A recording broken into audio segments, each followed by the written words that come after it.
여러분 안녕하십니까? 포항 MBC 뉴스입니다. 경북 동해안은 대체로 흐린 가운데 큰 더위는 없겠습니다. 울릉도와 독도도 선선한 하루가 예상되고 내일부터 모레까지는 우리 지역에 장맛비가 내리겠습니다. 안수진 기상캐스터입니다. 오늘도 우리 지역은 동풍의 영향을 받으면서 비교적 선선하겠습니다. 이 평년 이맘때 기온이 25도에서 30도 선을 보이는데요. 오늘 경북 동해안과 울릉도 독도의 한낮 기온 25도 아래에 머물면서 이 평년과 비슷하거나 다소 낮겠습니다. 모레까지는 동풍이 지속되면서 너울에 의한 높은 물결이 해안도로나 방파제를 넘는 곳이 있겠습니다. 해안가 안전사고에 유의하시기 바랍니다. 현재 제주와 일본 남쪽 해상에 머물고 있는 장마전선은 내일 우리나라로 북상하면서 모레까지 우리 지역에 비를 뿌리겠습니다. 자세한 지역별 날씨 알아보겠습니다.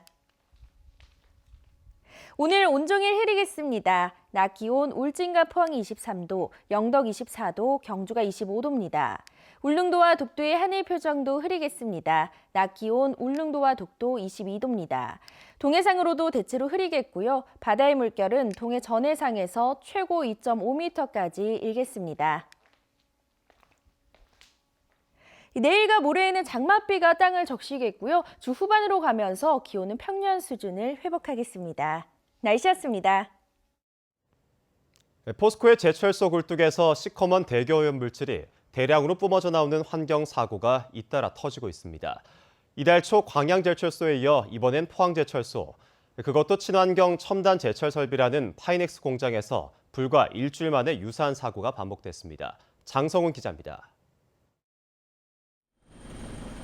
세계 최초로 코크스 공정 등을 없애 공해 물질을 획기적으로 줄인 친환경 제철 설비 포스코 파이넥스 공장의 굴뚝입니다. 시커먼 연기가 쉴 새 없이 뿜어져 나와 인근으로 퍼져나갑니다. 지난 6일 오전 10시쯤 포스코 파이넥스 2공장에서 전기적인 문제로 설비 제어 시스템에 이상이 발생했습니다. 이로 인해 고로 내부의 압력 조절이 불가능해졌고 결국 폭발 방지를 위한 비상 배출 밸브인 블리더가 자동으로 열리면서 대기 오염 물질이 6분가량 방출됐습니다. 포스코의 이딴 환경 사고 소식에 포항 시민들은 불안감을 떨치지 못하고 있습니다.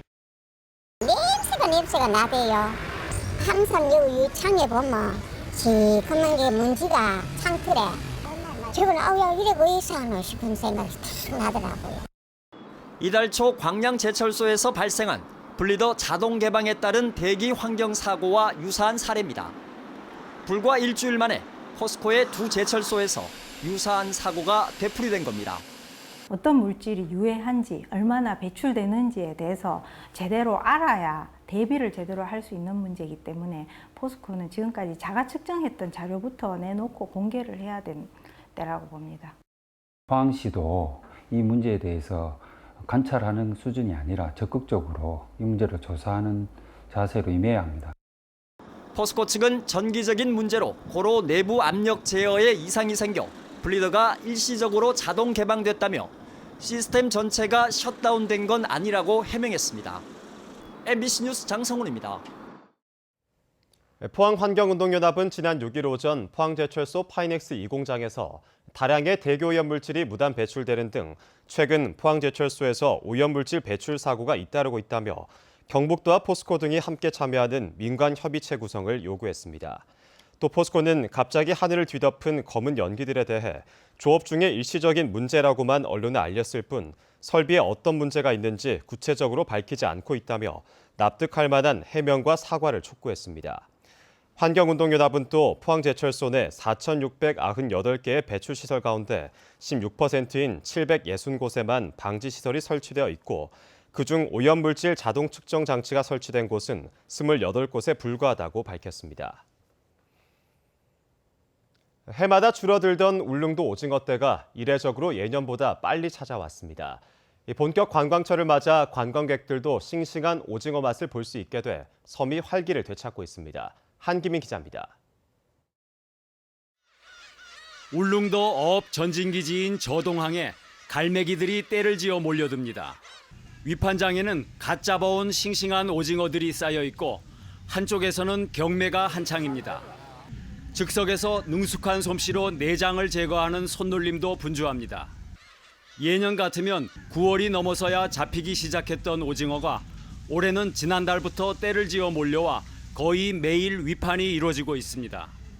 약 15년 전에 이 오징어가 전면 끊겼었는데 원래 오징어 붕어 때가 이렇게 울릉도를 찾아왔습니다.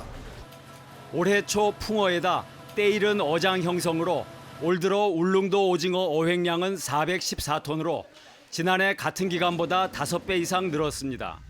전년도 동절기 산란기 시절에 불법 어업을 단속을 해줘서 어획량이 증가된 것 같습니다.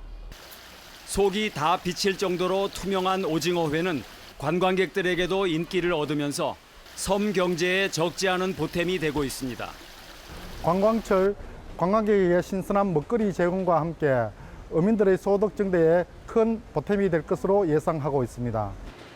한때 연간 5천여 톤에 이르던 울릉도 오징어는 해마다 줄어 지난해 750톤까지 떨어졌지만 올해는 모처럼 풍어를 기대할 수 있게 됐습니다. MBC 뉴스 한기민입니다. 포항시는 지난주 서울에서 포항지진특별법 제정 포럼을 개최한 데 이어 다음 주에는 도시재건 포럼을 마련합니다. 포럼을 통해 수도권과 포항이 지진에 대한 온도 차이를 좁히고 국회와 정부의 관심을 유도해 도시재건의 필요성을 강조하는 기회가 될 것으로 포항시는 기대하고 있습니다. 포럼은 가천대 이창수 교수가 포항, 지진을 넘어 부흥을 위한 도시재건을 주제로 기조 연설을 하고 한동대 김경대 교수는 도시재건의 필요성을 한국건설기술연구원 조정래 지진안전센터장은 외국의 도시재건 사례를 소개합니다. 김정재 의원이 국회 예산결산특별위원회 위원으로 선임됨에 따라 지역 현안 사업 추진에 기대감이 생기고 있습니다. 김 의원은 정부가 빚을 내 6조 7천억 원 규모의 추경 예산안을 제출한 만큼 추경 심사를 꼼꼼히 하고 1,131억 원에 불과한 지진 재난 예산은 증액될 수 있도록 노력하기로 했습니다. 지역민들이 기술을 익혀 문화재를 돌보는 사업이 9년째 이어지면서 점차 자리를 잡아가고 있습니다. 해를 거듭할수록 문화재 수리 기량도 축적되고 있는데 끊임없이 계속되는 기술 교육이 큰 몫을 하고 있습니다. 보도에 김철승 기자입니다. 더운 날씨만큼이나 기와 기술을 배우려는 열정이 뜨겁습니다. 가상의 지붕에 적절한 두께로 흙을 바른 뒤 기와를 얹습니다. 간단해 보이지만 생각만큼 쉽지만은 않습니다. 라인 맞추는 게 생각보다 쉽지 않고 그리고 이게 고정돼 있는 게 아니니까 하다 보면 내려오는 부분도 있거든요. 기와가. 그걸 다시 새로 맞추거나 하는 부분은 좀 어려운 것 같아요. 초보자들은 통상 4박 5일간, 중급자들은 3박 4일간 전문가로부터 기와 있는 법을 배웁니다. 지금 하고 있는 네모난 정자의 지붕, 4모정이라는 이런 부분에 대해서는 기술이 부족하고 접하기 힘들기 때문에 그런 고급 기술을 더 익히기 위해서 이렇게 익힌 기술들은 평소 문화재 보수는 물론 재난 시에 큰 역할을 합니다. 지난 2016년 경주 지진으로 한옥들이 큰 피해를 입었을 때 또 수시로 내습하는 태풍으로 문화재가 손상됐을 때 나선 이들이 바로 문화재 돌보미들이었습니다. 문화재 돌봄단체가 출범한 것은 지난 2010년. 이제는 전국 23곳에 직원들도 800여 명이나 됩니다. 이 가운데 와공, 미장, 소목, 조경 등의 국가 자격증을 딴 인원도 250여 명에 이릅니다. 체계적인 교육을 통하고 특히 문화재에 대한 애정을 갖게 해서 소유된 문화재를 잘 관리하는 역할을 하고 있습니다. 국가 자격증이 있으면 월 20만 원의 수당을 줘 배움의 동기를 부여했습니다. 숙련된 돌보미들이 문화재를 보호하고 지키는 파수꾼 역할을 톡톡히 하고 있습니다. MBC 뉴스 김철승입니다. 경북교육청 공무원 노조가 학교 공사업체로부터 돈을 받고 행정실장을 성추행한 혐의로 기소된 울릉도 모 초등학교 교장에 대해 검찰에 철저한 수사를 촉구했습니다. 또 경북교육청의 교장 A씨가 기소와 함께 직위 해제됐지만 교장 사택이 학교와 인접해 있어 피해 교직원의 2차 피해가 우려되고 있다며 추가 대책을 수립할 것도 요구했습니다. 자유한국당에서 계파 문제로 다시 갈등이 불거지고 있습니다. 그동안 계파가 없어졌다고 강조해왔지만 총선이 가까워지면서 친박계 약진이 두드러지자 벌어진 일입니다. 보도에 조재한 기자입니다. 자유한국당은 최근 20대 국회 마지막 예결특위 위원장으로 친박 핵심으로 꼽히는 김재원 의원을 선출했습니다. 당초 황영철 의원이 내정돼 있었지만 내정 당시 당원권 정지 상태에 있던 김재원 의원이 경선을 요구하자 당 지도부가 받아들였습니다. 탄핵 정국에 탈당했다가 복당한 이밖에 황 의원은 경선을 포기했고 잘못된 계파 본색이 드러난 것이라며 강하게 반발하고 있습니다. 막상 자리 싸움이 시작되니까 잘못된 계파의 본색이 아주 온전히 드러나는 상황을 목도할 수 있게 돼서 대단히 아주 실망스럽고. 예결특위 위원장에 앞서 당 사무총장 자리도 친박계 박맹우 의원이 맡았습니다. 그동안 장애투쟁으로 지지층 결속에 집중하면서 물밑으로 가라앉았던 계파 갈등이 되살아나는 것 아니냐는 분석이 나옵니다. 친박이라고 하는 계파가 같이 지금 활동을 한다든지 하는 것도 없고 계파가 무슨 역할을 한다고 그렇게 생각하지 않습니다. 이런 가운데 신정치 특위에서 준비하고 있는 내년 총선 공천 규정이 관심을 끌고 있습니다. 한 달 전 언급됐던 2016년 총선 공천 후유증 책임을 물어 특정 계파를 겨냥할지 아니면 친박 비박 모두 수긍할 공천 규정을 내놓을지 계파 갈등의 분수령이 될 전망입니다. MBC 뉴스 조지환입니다. 포항시가 오천읍과 청림동 지역의 환경 문제에 대응하기 위해 전담팀을 구성하는 등 강화된 대책을 추진합니다. 야간이나 공휴일에 발생하는 환경 민원에 즉각 대응하기 위해 당직 체제의 전담팀을 운영하는 한편 또 오천읍 행정복지센터에 환경민원 상황실을 운영하고 민원인이 원할 경우 현장에 동행해 시료 채취에 나설 계획입니다. 포항시는 7월 인사와 조직 개편에서 오천읍에는 청소팀을 환경팀으로 개편하고 청림동에는 환경직 공무원을 처음으로 전담 배치했습니다. 경상북도는 도내에 거주하는 다문화 가족 26가구 102명에게 모국에 다녀올 수 있는 왕복 항공권을 전달했습니다. 입국한 지 3년 이상 된 결혼 이민 여성 가운데 결혼 기간과 자녀 수, 시부모 부양 여부 등을 고려해 대상자를 선정했으며 가족당 70만 원의 체재비도 함께 지원했습니다. 경상북도는 지금까지 다문화 가족 319가구 1,200여 명에게 모국 방문 항공권을 지급했습니다. 일본 정부의 경제 보복 조치에 맞서는 불매운동이 경북에서도 확산하고 있습니다. 일부 마트는 진열대에서 맥주나 담배 같은 일본 제품을 아예 빼버렸고 일본 관광 상품을 판매하지 않겠다는 여행사까지 나왔습니다. 최보규 기자입니다. 안동의 한 마트 직원들이 일본 맥주를 진열대에서 빼내고 있습니다. 제품이 사라진 진열대가 군데군데 비었습니다. 일본 맥주가 있던 자리에는 일본 제품을 판매하지 않는다는 안내문이 대신 붙었습니다. 일본산 담배도 판매를 중단하기 시작했습니다.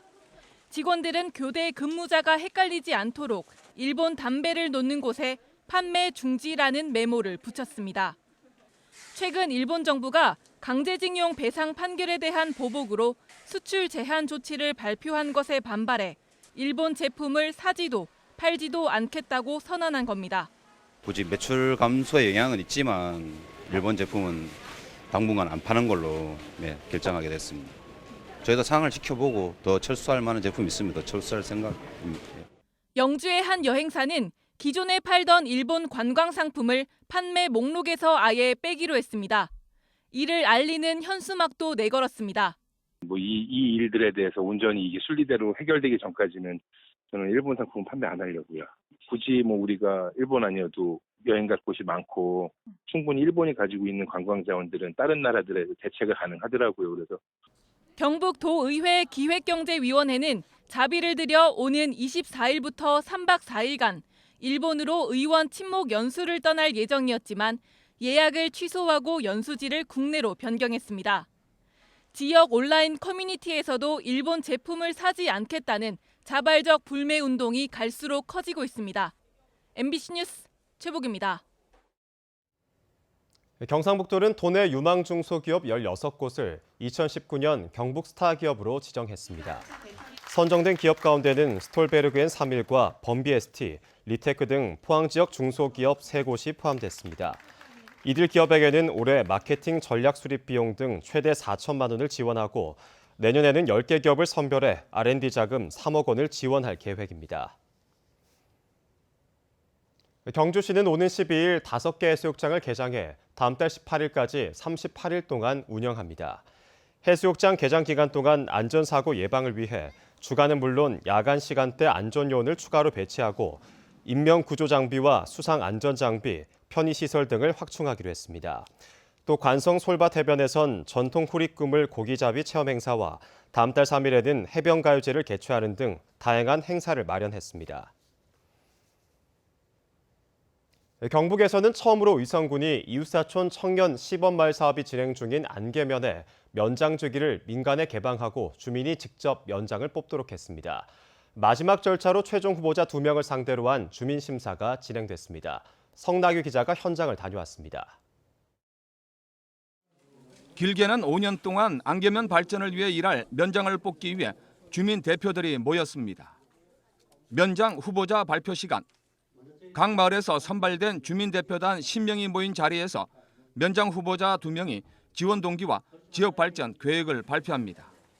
정책개발 사업 추진 경험을 바탕으로 해서 안개면이 앞으로 이렇게 문제 활성화든지 주민 통합 문제 이런 문제들을 적극적으로 이렇게 추진할 수 있도록.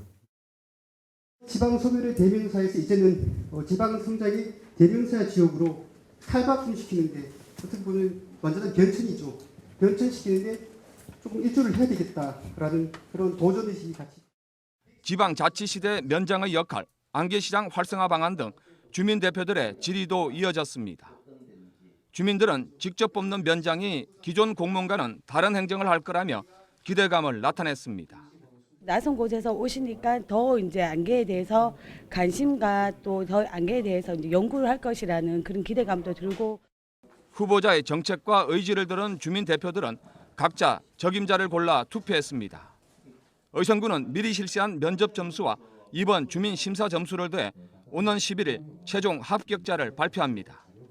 신임 면장은 이달 말 정식으로 임명장을 받고 임기 2년을 시작할 예정입니다. MBC 뉴스 성낙입니다. 울진해양경찰서는 피서철을 맞아 외지 관광객들에 의한 연안 사고 위험을 줄이기 위해 사고 예방 지도를 제작해 배포하기로 했습니다. 최근 3년간 울진해경 관내 연안 사고 50건 가운데 78%인 39건이 현지 사정이 어두운 외지 관광객에 의한 사고로 이번에 제작된 사고 예방 지도에는 주요 해양 관광지의 위험 요소와 주의사항 등이 담겨 있습니다.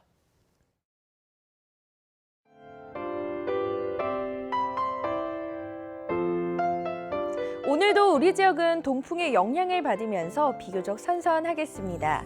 이 평년 이맘때 기온이 25도에서 30도 선을 보이는데요. 오늘 경북 동해안과 울릉도 독도의 한낮 기온 25도 아래에 머물면서 이 평년과 비슷하거나 다소 낮겠습니다. 모레까지는 동풍이 지속되면서 너울에 의한 높은 물결이 해안도로나 방파제를 넘는 곳이 있겠습니다. 해안가 안전사고에 유의하시기 바랍니다.